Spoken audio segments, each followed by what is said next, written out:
Hey guys, this is Sai with Rocom Fitness. We're just going to do a little post CrossFit Games chat. Just a few things that we're going to cover.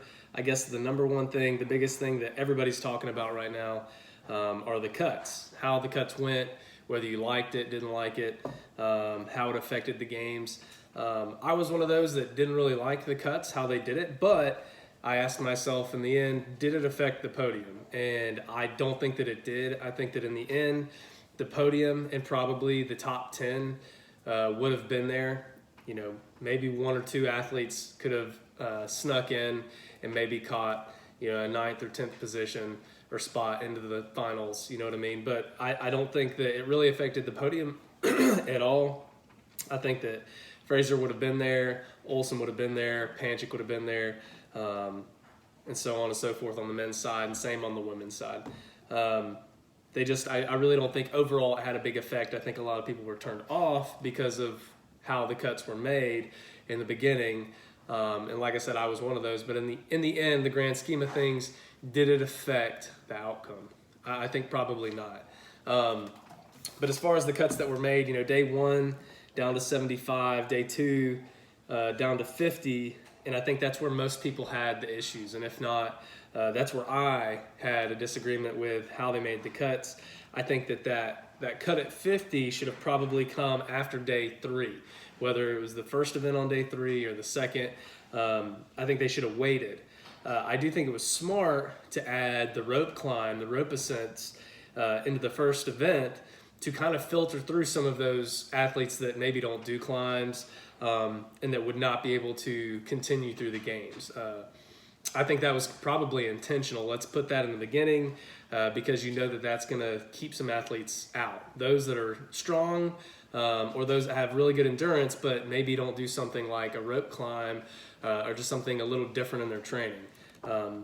People that were able to do certain parts in the open but don't train overall as a games athlete.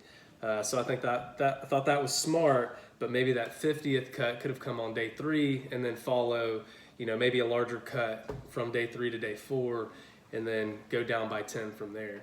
Post below what you think. That's my personal opinion. I think it would have made it slightly more interesting up until about day 4, day 5. But again, overall, I don't think it affected the podium. The highlight of the games.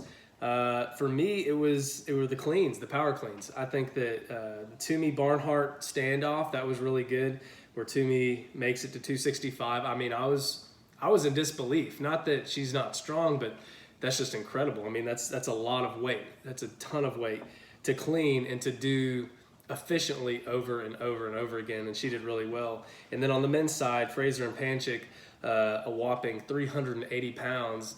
That is a ton of weight to pull. And I think what was impressive for me, even though Toomey won on the women's side, Barnhart's pull was so strong. I don't know if it was a form issue, if it was a fatigue issue, whatever, but her pull was really strong on the clean. Same thing with Fraser and Panchik as they moved on. Obviously, it was more challenging, but to me, just the head-to-head, once it got down to those weights, that was kind of the highlight. I've seen some of the YouTube videos come on where they've slowed it down and just showed their form or just showed the reaction of the athletes. Thought it was pretty cool. And I thought that was really just the highlight of the games in terms of events. I was personally just rooting for a good finals. For the women, I was rooting for Toomey or Hulta, whoever would come out on top.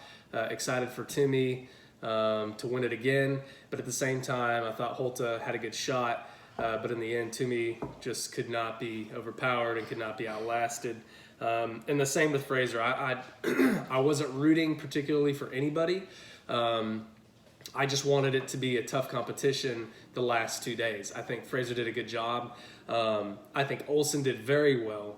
I really did not believe.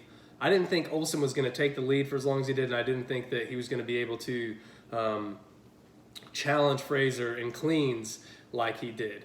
I was very impressed. Not that he's not strong, he's very strong, but I don't see that as his strength. But I mean, apparently he's improved that. He's very well rounded. He did a great job. Like I said, Olsen did good on the cleans.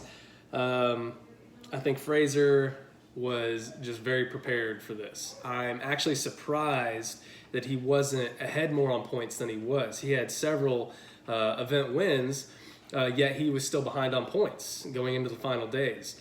I just was surprised, but again, that's a result of the cuts, and maybe that's where some people took issue with the cuts, but he was able to battle back and end up winning.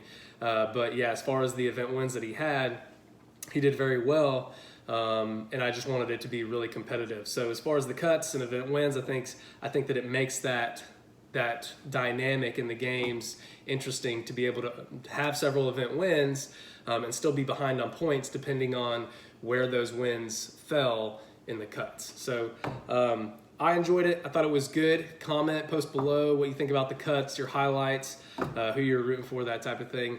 Like I said, more content to come. This is just the post CrossFit Games chat. Just look forward to my videos. I'm gonna post some early training videos, my own workouts, and then I'll just follow up and keep posting those. So thanks. Y'all have a good one. Train hard. Bye.